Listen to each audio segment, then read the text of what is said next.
put out by the propaganda wing of the Jamaat-ud-Dawa or the Lashkar-e-Taiba whenever they do a rally in Lahore. But what really happens during a rally of the Lashkar-e-Taiba? What are the security forces of Pakistan doing against what is an internationally declared terrorist organization? India Today has become the first and the only news channel to send a reporter to Lahore to actually witness a live Lashkar-e-Taiba rally, to see and capture on camera the kind of terrorists who are coming and addressing people in the heart of Lahore city, everybody roaming around with Kalashnikovs. This in Pakistan's biggest city at a time when Pakistan is busy telling the world that it is a victim of terror and that these are not terrorists and that Pakistan has nothing to do with them. This is an India Today exclusive ground report filed by our Srinagar bureau chief Ashraf Wani, who did what no Indian journalist has done before by going to Lahore and capturing a live rally of the Lashkar-e-Taiba. Here it is.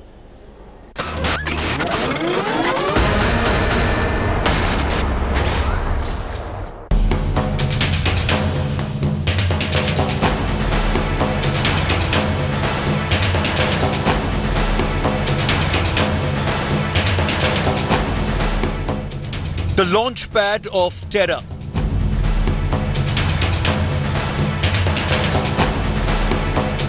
India Today first maps China's facelift of a region that has long remained a hotbed of Islamabad's proxy war against New Delhi.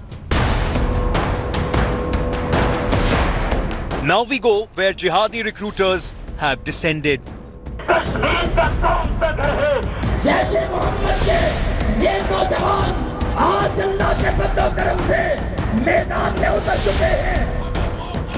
Far away into their terror bases in Pakistan-occupied Kashmir to the streets of Lahore.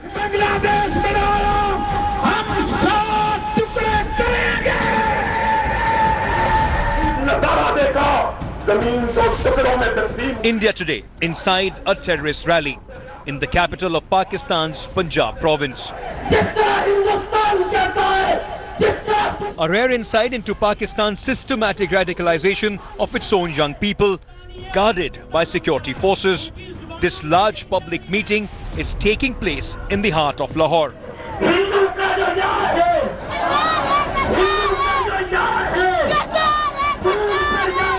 The city's busiest small road, the university campus, all shut for traffic. Crowds of young Pakistanis pouring into a large plaza, surrounded by media vans to live stream the calls for terror in Jammu and Kashmir.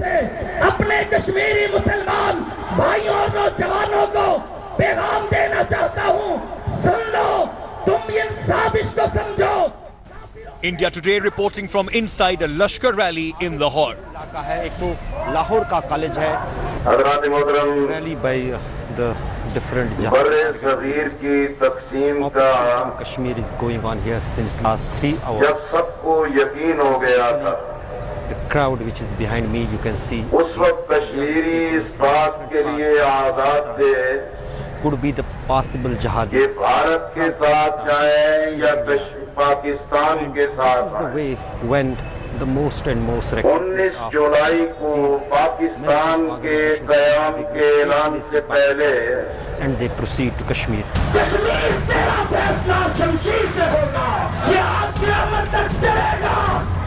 Protected by the Pakistani army, jihadis have come together in Lahore under the banner of Defy Pakistan Council. A coalition of 30 jihadist organizations in Pakistan, led by Jamaat-ud-Dawa, the Lashkar Front. This terror alliance is Islamabad's non-conventional weapon against New Delhi.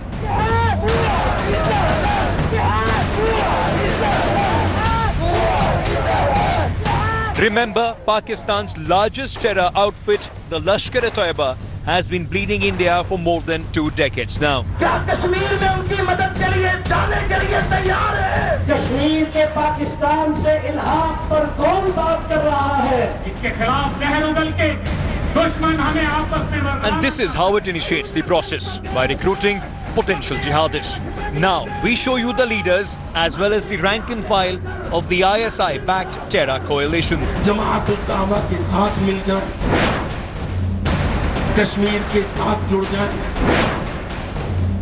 Kashmir के अंदर फौजी दबाव की इंतहा कर दी.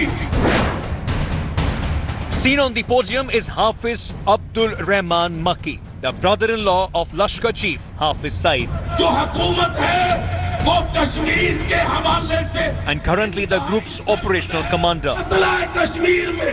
Listen to him invoking jihad in Jammu and Kashmir. सबका मंसूबा ये है कि हाफिज मोहम्मद सईद को कैद रखो, उसको घर में नजरबंद करो, उसकी जमात पर पाबंदियां लगाओ, उनका मीडिया कवरेज बंद करो और कश्मीरियों पर दबाव बढ़ाओ और जितने हो सके कत्ले आम करो, फौज इस्तेमाल करो. इधर अमीर मोहतरम हाफिज मोहम्मद सईद के साथ. You heard this Lashkar deputy conjuring up so-called martyrdom, the hallmark of jihad, perpetrated terror leaders across the world.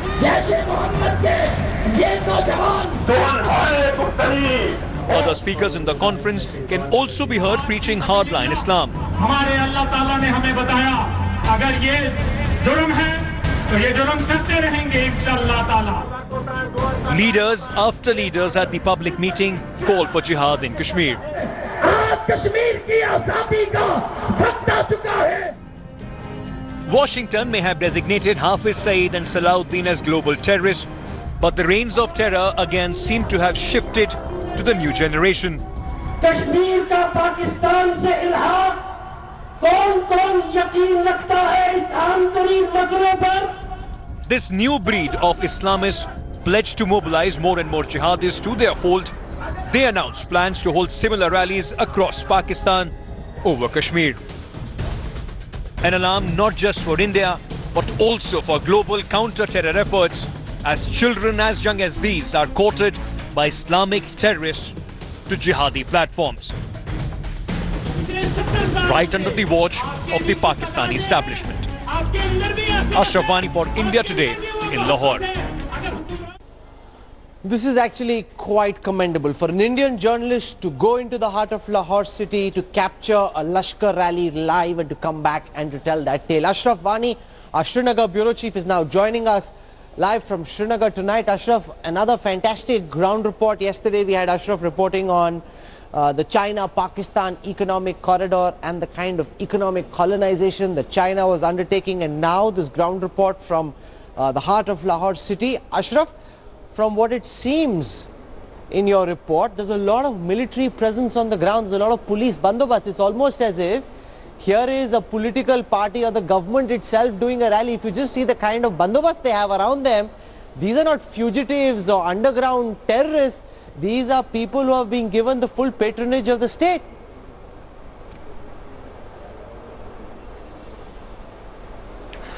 Absolutely, Rahul, and that was visible on the roads too. The Mall Road, where this rally was conducted by the Defy Pakistan, which is the amalgam of 30 jihadi organizations and different religious groups in Pakistan, and which has now become a big political force like in Pakistan. The roads, the Mall Road where this rally was being carried out, is one of the busiest roads in Lahore city. It is surrounded by the Punjab University, by the Degree College of Lahore, and then there is some public park even too. But during that rally period, not only the traffic was diverted from that busiest road of Lahore to conduct this rally by the authorities in Lahore, but also the police presence, the traffic police was there, which were diverting the whole traffic of that particular stretch. And also we have seen the army personnel outside the rally venue to just to coordinate the things, just to see who is coming, who is going, and keeping a kind of eye on this rally. That is the reality, what we want to show our viewers, that on one side the Pakistan says there are restrictions on the movement of Hafiz Saeed, he is under house arrest. Washington says he is the Pakistan. Actually the reality is what but tell we me, want to show Ashraf, to we the see Makki in this video, and we see Hafiz Saeed's son Tala, who's emerging as his successor increasingly. Where is Hafiz Saeed himself? Is Hafiz Saeed also able to address such terror rallies in the heart of Lahore? Where was he when you went to Lahore?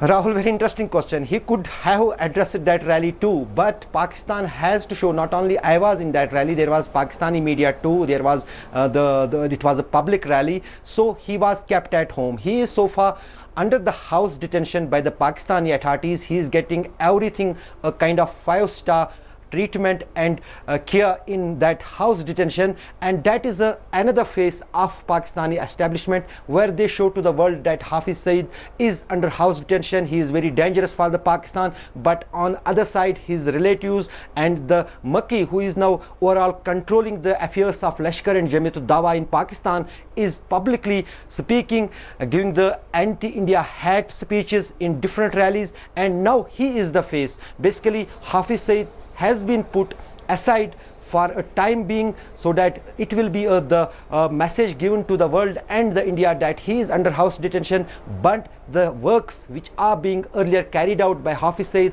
are now by looking after by the Makki as well as the son of Hafiz Saeed, that is Tala Saeed. Okay, I'm going to leave it there, because when you actually have an Indian correspondent there capturing these images, young kids in Kalashnikovs, the police and military bandobast surrounding this rally, you get a full sense of the kind of patronage these terrorists enjoy in Pakistan. This is part 2 of Ashraf Wani's ground report. We hope to have part 3 for you out later this week. But before that, let's shift attention to what happened in Kashmir today. Abu Dujana, the head of the Lashkar-e-Taiba in the Kashmir Valley, was taken down in a fantastic intelligence operation, where the Jammu and Kashmir police was able to give specific details of when Abu Dujana had come to meet his partner.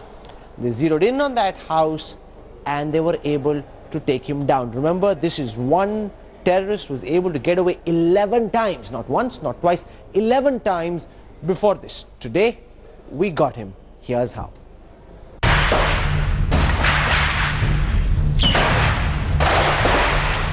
The operation to trap and eliminate Dujana was meticulously planned. This is how the valley's most dreaded terrorist was cornered. Jammu and Kashmir police had received a tip-off about the movement of 2 armed terrorists. Intelligence inputs identified the two as Abu Dujana and his local aide Arif Nabidar. Police was aware that Dujana occasionally went to Hakripura in Pulwama to meet his Kashmiri wife. A certain pattern of his visits was noted by police. Jammu and Kashmir police deployed personnel around the house and waited under cover for more than 2 hours till the army arrived. Police and army then launched a joint cordon and search operation at 4:30 AM, and by 8 AM it was over. Abu Dujana and Arif Nabidar had been gunned down. What helped forces track down the terror boss was his iPhone, which was recovered by Jammu and Kashmir police few months back from a car which he had used to escape. The iPhone details were cracked by foreign experts, and the contacts it contained helped the army forces hunt down Abu Dujana. Spending almost 9 years in the Kashmir Valley, Abu Dujana was part of Pakistan's Operation G2, Gun and Girlfriends.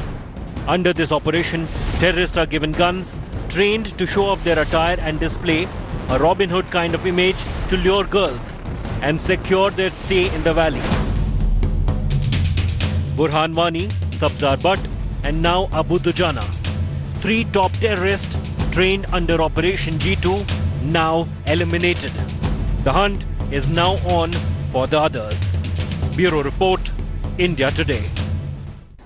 So who was Abu Dujana, and why is this encounter considered the biggest achievement for India's security forces after the death of Burhan Wani last year? Abu Dujana was the divisional commander of the Lashkar-e-Taiba, leading the Lashkar terrorists in the valley. Remember, if you speak to any intelligence or army officer, he'll tell you that the ISIS or the Al-Qaeda are just a peripheral threat in Jammu and Kashmir. The real threat to India's security is from the Lashkar-e-Taiba. Make no mistake about it. And Abu Dujana was the man who was leading the Lashkar in the valley. He's now been taken down.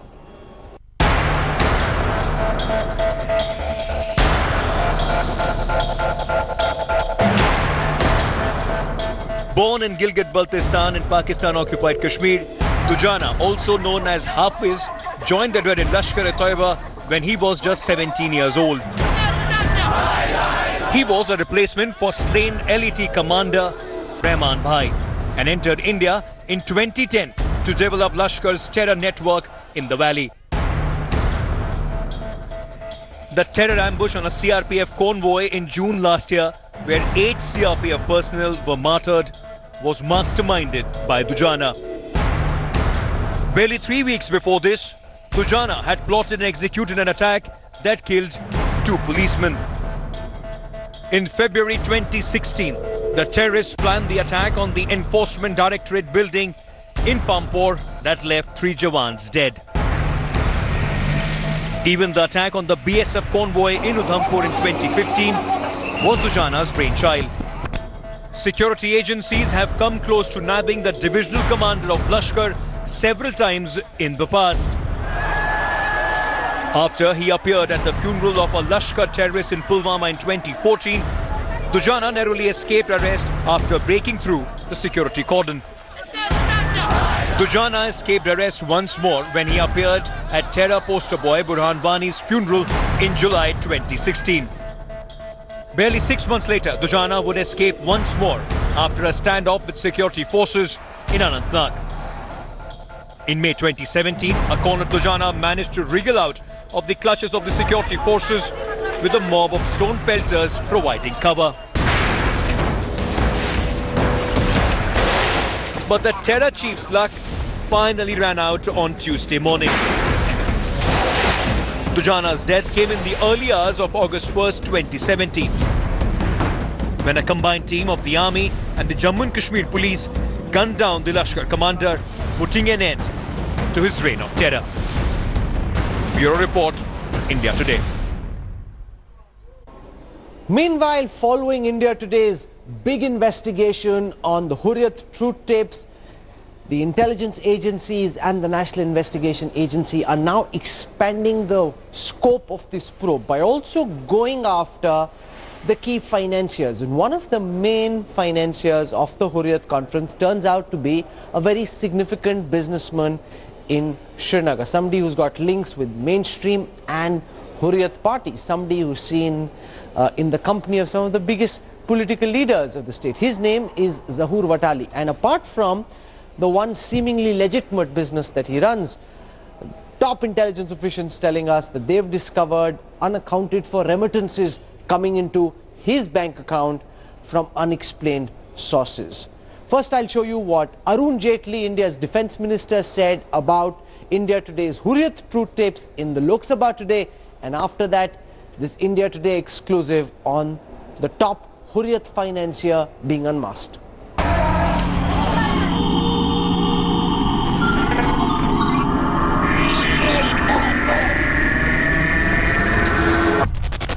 Tracing terror finances, swift raids, arrests.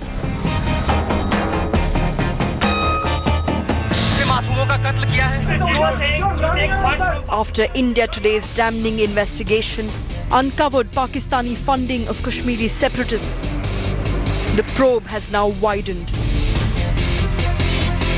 Under the radar of various proxies suspected to be bankrolling trouble in the valley, within and outside our borders. According to highly placed intelligence officials, investigators are closely scrutinizing the toxic tides of cash. The noose is tightening around all possible channels of the Hurriyat's dirty funds, one after another.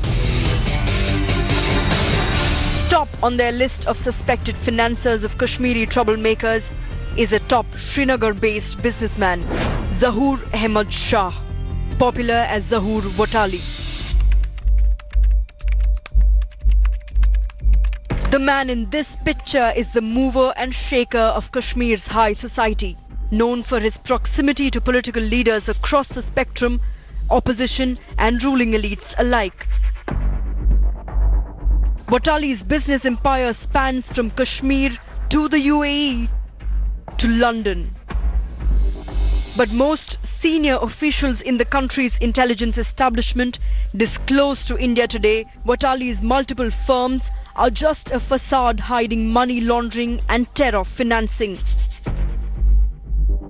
The man's believed to be the Hurriyat's money bag. Intelligence officials are poring over his every financial transaction. Watali is no NRI. He has not spent 180 days in a row required for foreign residency status. Yet he maintains an NRI account at a New Delhi bank.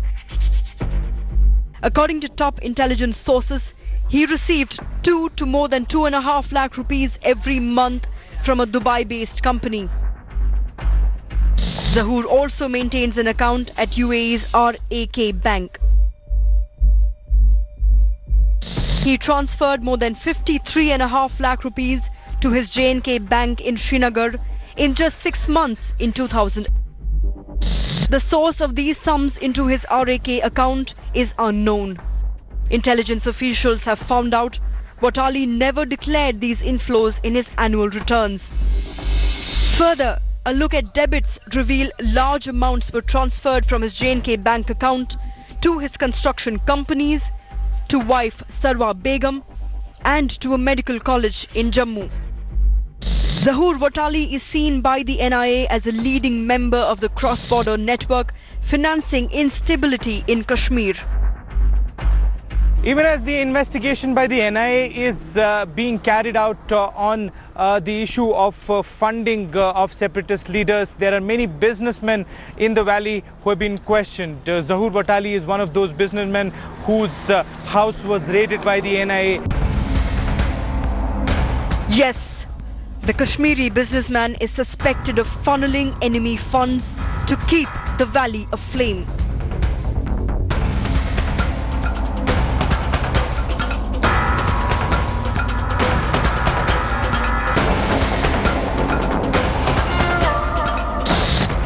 His properties were part of addresses the NIA raided in Kashmir and Delhi after India Today's scathing expose.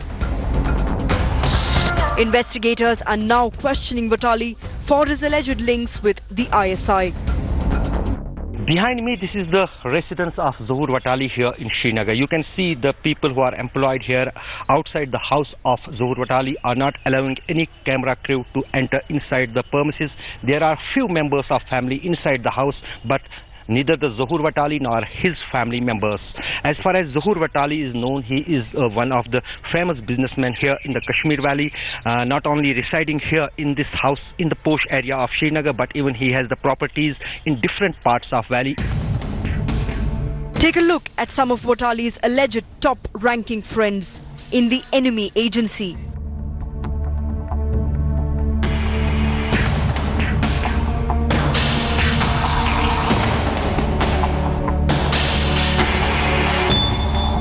Watali also had ties with Sardar Atiq Ahmad Khan and Sultan Mahmud Chaudhry, the former Prime Ministers of Pakistan-occupied Kashmir.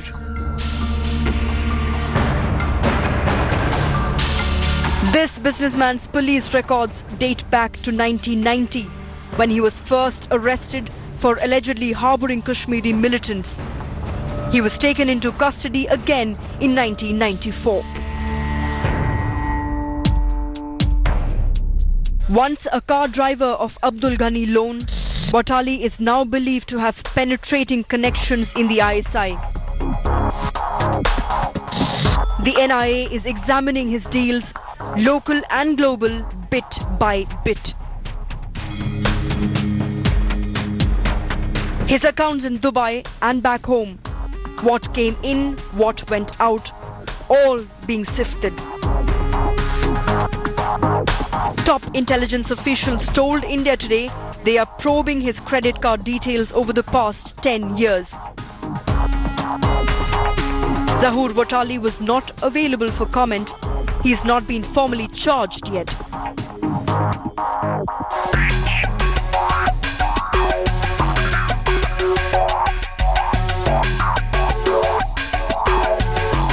India Today ripped apart the devious designs of anti-India separatists in the Kashmir Valley. Now, the NIA looks set to break their financial backbone. Bureau Report, India Today.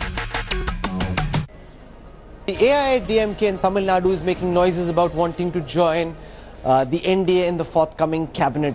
reshuffle or expansion. Meanwhile, we've seen Nitish Kumar, once arch enemy of Prime Minister Narendra Modi, now becoming his new best friend. This happening at a time when Rahul Gandhi is simply failing to rise to the occasion by presenting a solid leadership model for the opposition. The opposition splintering like never before, more defeated and dispirited than earlier. Is the Modi juggernaut invincible in 2019? I'll debate that on the newsroom tonight, but before that, here's the day's story.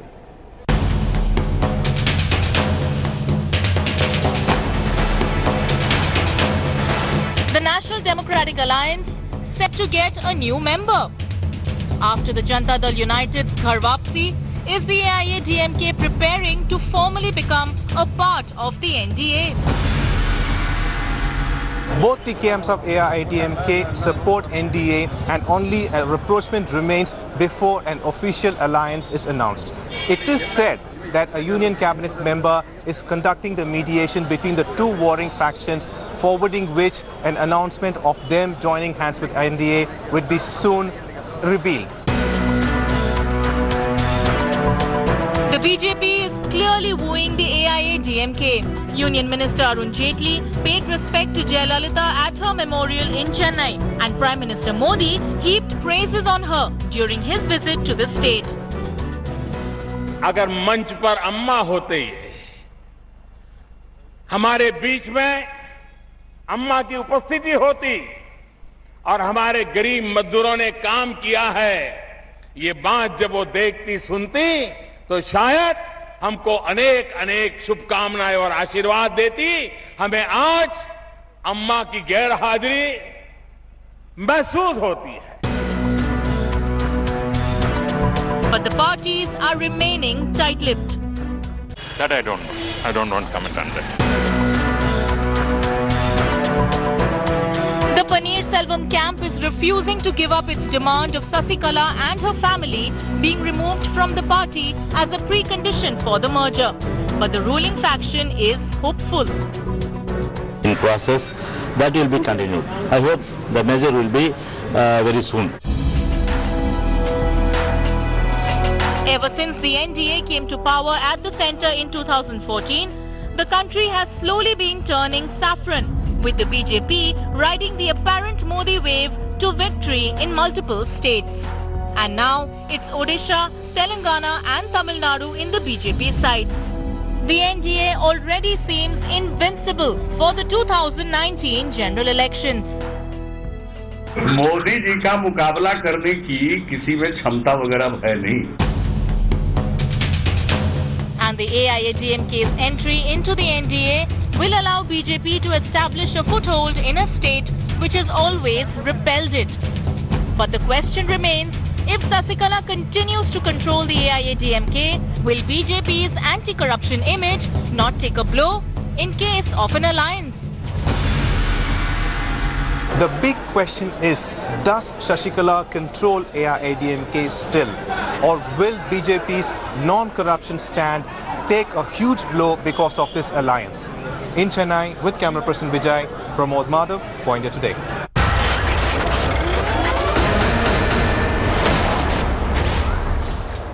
So is the Modi juggernaut simply unstoppable before 2019? Has the opposition already lost the spine to fight? Is the opposition incapable of taking on the might of Narendra Modi and Amit Shah together? Joining us on our showdown tonight, Sambit Patra, spokesperson of the BJP, Ajay Alok from the Janata Dal United, Yogendra Yadav is the founder of the Swaraj Abhiyan, and representing the Congress this evening, Charan Singh Sapra. Yogendra Yadav, I come to you first, because on the one side, you had Nitish Kumar, for the longest time seen by the secular brigade as the most promising candidate to take on Prime Minister Modi in 2019. Not just has he done a somersault, he's also now become best friends with Narendra Modi, a man he once hated. Given the fact that the AIADMK is making noises about wanting to join the NDA coalition ahead of the next cabinet reshuffle, are we then to take that it is almost certain that the Modi juggernaut is unstoppable before 2019? Has the opposition lost the will to fight? Rahul, parliamentary opposition is at one of its lowest in the recent history. You would recall that when Nitish victory took place and a lot of seculars were very gung-ho about it, I spoke and wrote against it, and I said there's nothing to celebrate here. In the long run, this would actually consolidate BJP. Everyone laughed at me, abused me, but there's a bit of I told you so moment here. I think what's happening at the moment is that the ruling party, with the help of its electoral victories, supported by a media campaign against opposition, which is unprecedented, and of course make or break tactics which are reminiscent of Indira Gandhi days. All these things are coming together to bring opposition down. But what is bringing opposition down more than anything else, more than whatever the BJP is doing, is opposition's own bankruptcy. They do not have a leadership, they do not have a credible face, they do not have a vision to offer as an alternative to Mr. Modi's vision, and they do not have a roadmap. To my mind, therefore, parliamentary opposition is at one of its lowest. But I would not conclude that everything is fine for Mr. Modi in 2019, because to my mind, the real genuine opposition is coming from outside the parliament. It is coming from the farmers, it is coming from the youth, it is coming from Dalits. These are the protests which are coming up. Okay, you've set this debate up very nicely, and I want to put that question to Charan Singh Sapra. The opposition is totally bereft of ideas when it comes to taking on Prime Minister Modi. There is no leader, no vision, no face, no roadmap, no convincing narrative which would make the people of India believe that they should leave Prime Minister Modi and the BJP on the one side and vote for the Congress or for the united opposition. Your most bankable candidate just bailed on you 2-3 years before the election. Rahul Gandhi doesn't inspire even his own party. Does that mean that the Congress is just going to bow out without a fight? No, Rahul, it's not that way. If you look the other side, I would like to put it in another way. That Mr. Modi and BJP, they are putting in all their muscle and money power into politics. See the way they have snatched Bihar, or probably Goa, or probably Manipur, or Arunachal Pradesh. Earlier they tried that in Uttarakhand. Now this kind of politics what we are seeing nowadays, here Modi is following one proverb, like if you can't seal it, you steal it. So he's trying to steal it. Now, these are classic historic Congress tactics. These are not ideas that are being seen for the first time, and much as they disgust us, this is all what the Congress has passed mastery of. Now the reality is that Nitish Kumar, if he was genuinely ideologically opposed to you, he wouldn't walk out on you. Here my question, sir. If the AIDMK were genuinely opposed to you, they wouldn't want to join the NDA government. What we are seeing is unprecedented. Yes, of course, you've got the BJP using tactics, some of which are dubious, that cannot be contested. But you've also got the opposition, which is so bankrupt that it doesn't have the ideological steel to stand up and fight. No, see, as far as Nitish Kumar is concerned, that is a perfect example of political opportunism or the height of hypocrisy, I would like to say.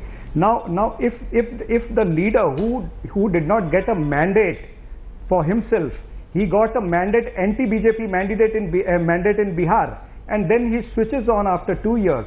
Now this is a political opportunism. So Congress and the other opposition parties. So if you can't come in through the back door, try and jump in through. There's nothing to worry. Opposition is quite strong. Either try and enter through the front door, and if you can't, try and jump in through the back door. Sam, Dam, Dand, Bhet, Sambit, Patra. The Congress and the opposition that is left would allege that the BJP is using all manner of tactics, some fair, some foul, to try and ensure that there is no opposition. You want to make this an opposition-mukt Bharat before 2019.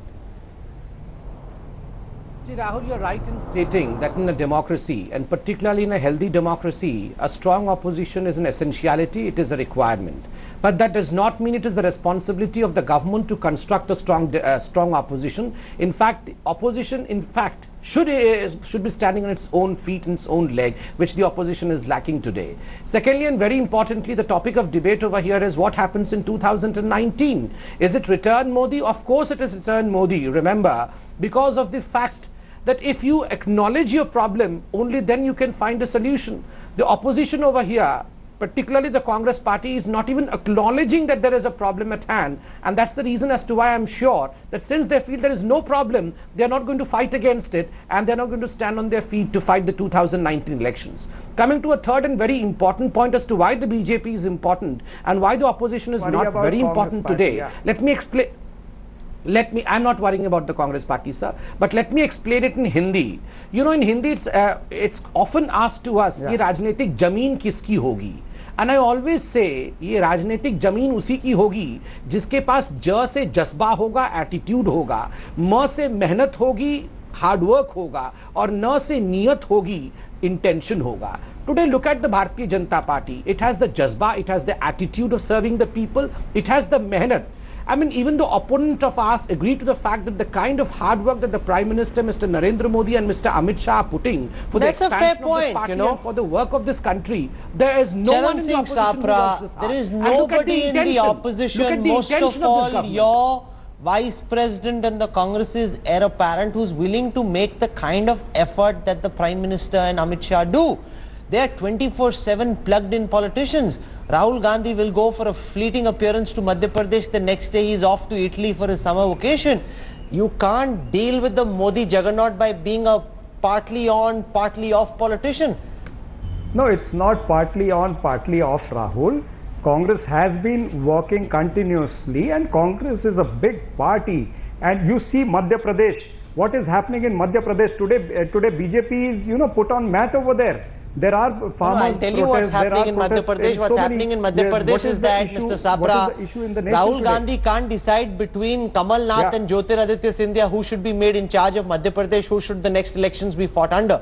You've got an opportunity. There is farmer distress in Madhya Pradesh, Yogendra Yadav, and then on the other side you've got the Congress totally incapable or unable of taking decisions. They're so incapable of taking decisions that you have to decide. Do you want Kamal Nath as your chief ministerial face? Do you want Jyotiraditya Scindia? You've left them both in limbo to a point where both of them are getting highly frustrated in the one state where the Congress made some effort. There's a lot of anti-incumbency that could have been exploited. I'm surprised by what the Congress spokesperson is saying because it took them so many years to discover opportunism in Mr. Nitish Kumar. Have they forgotten that Mr. Nitish Kumar was in the NDA in 2002 and he stayed put? So isn't there an opportunism in Congress forgetting all that, joining him 2 years ago, discovering everything great about him, and now suddenly saying there is opportunism? I mean, this is we really need to be credulous to believe things of this kind. The simple fact is that right now the Congress party appears to be the biggest guarantee that the BJP has of its success in 2019. I do not believe that BJP's success can be taken for granted.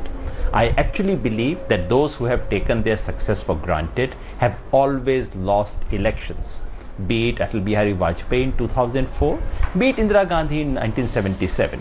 So that to my mind is a recipe for disaster. Interesting. But as I said, you're saying that the biggest guarantee of moving out of parliamentary the BJP's success is Rahul Gandhi and the Congress party. But Ajay Alok, Nitish Kumar for all time to come will define political opportunism in India. He chose when he wanted to align with the secular brigade. At that time, Modi for him was communal. He chose when he wanted to join the communal brigade, and suddenly secularism and communalism mattered no more. Is it not fair that while of course the opposition is losing its spine, it's losing its spine because there are leaders like Nitish Kumar who've become the epitome of political opportunism, that they will swing whichever way the winds take them in a bid to remain in power rather than fight and practice a politics of principle? Well, Rahul, you must understand one thing. I don't understand why people allow Nitish Kumar to choose. If Nitish Kumar is epitome of opportunism, what you're saying, why people allow Nitish Kumar to choose? The same thing you were saying when we broke from NDA and Congress supported us, and later on RJD supported us, that we are opportunist. Today when we broke on the issues of corruption, which we are not discussing why we broke, what led to this disgruntling of the Grand Alliance? What led? Then again you are saying Nitish Kumar is opportunistic.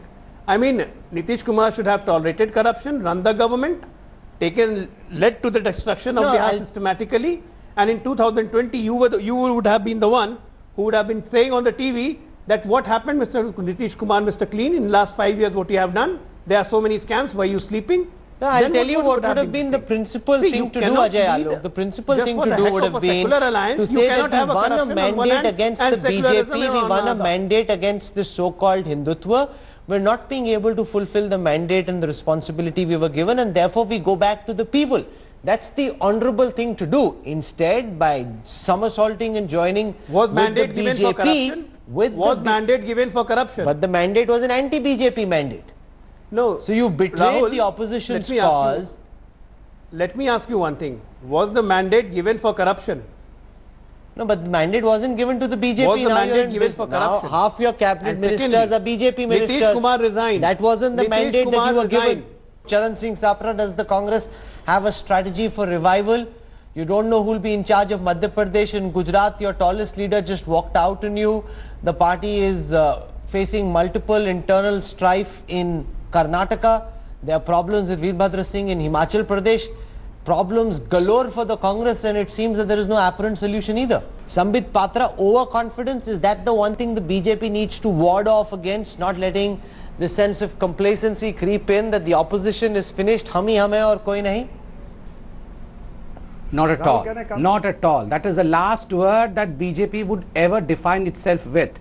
Overconfidence, absolutely no. Atmavishwas and confidence, yes. We would move to the people always with confidence, never with overconfidence. Secondly, and extremely importantly, though Mr. Yogendra Yadav is extremely eloquent in stating that these are the issues through which people would be addressing the Bharatiya Janata Party, but I don't see the opposition picking up any of these issues. The opposition, in fact, has been speaking in the parliament since the last few days only about lynching, and they have been saying that change the name of Hindustan to Lynchistan. And let me tell you, if India would have been converted into a Lynchistan as the opposition is accusing us of, we would not have got 325 seats in the biggest state of this country, in Uttar Pradesh.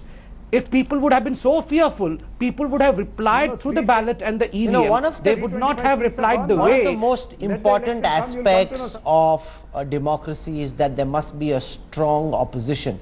An opposition that has the mettle to pin the government down. It's very clear that this opposition, led by Rahul Gandhi and the Congress and the entire opposition together, is not able to match the might of the Modi-Shah machinery. But as Yogendra Yadav says, when parliamentary opposition parties fail, the opposition comes from the streets. It's happened in the past. Will it happen again? That remains to be seen. It also depends on how the Modi government performs and whether it's able to keep people's expectations in control and under check. Thank you very much for joining us on this broadcast. There's a new game that's quite the rage online called Blue Whale, in which the last and the 50th task assigned to participants is to jump off a high-rise building and to commit suicide.